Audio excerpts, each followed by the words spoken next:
Қайырлы күн, қалдарыңыз қалай?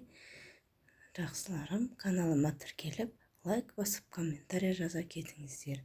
Каналыма тіркелуді ұмытпаңыздар. Видеоны соңына шейін көріп, лайк баса кетіңіздер. Видеодағыдай істесеңіздер өте дәмді, сочный болып шығады.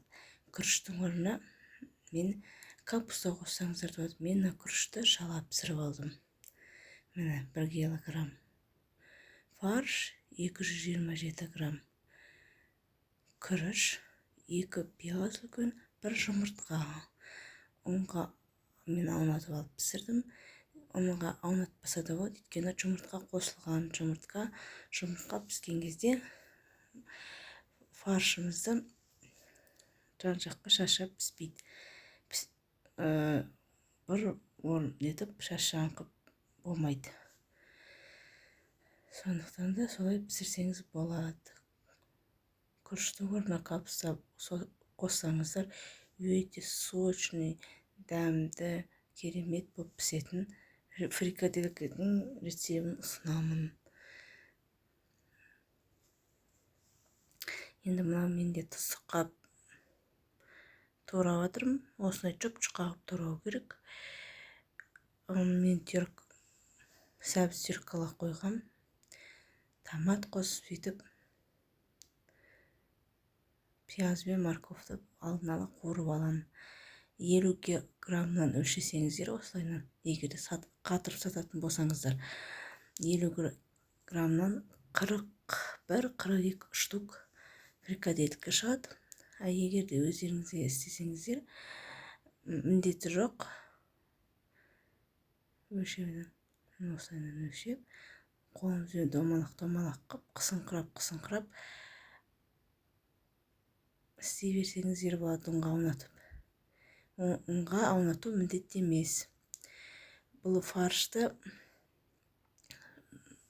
бауырсақ, қамыр илегенде ең қандырамыз ғой. Солай көп 5-10 минуттай мыжғыласаңыздар да болады. Қолмен араластыра беріп. Сонда өте керемет болады. Бір-біріне ұстап, сонда тамаша болады. Өте керемет сочный болады. Капуста қоссаңыздар. Мен осындай домалақ қып істедім. Міне менде тұзығына дәндеп қойған сәбіз. Тавамызға май құйдық. Қазір пиязымызды қуырып, мына менде міне пісті бұға. Бұны 20-25 минут пісіреміз. Мына жерге картошка езіп піссеңіздер де болады. Рожкиді да етуге болады. Енді мен фаршқа күріш қосқандықтан мен рожки пісірдім. Негізінде егерде мына фаршқа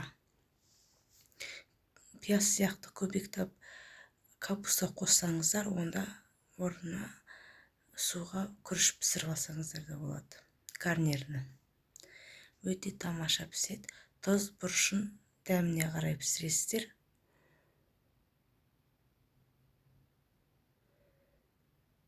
Өте тамаша болып шығады.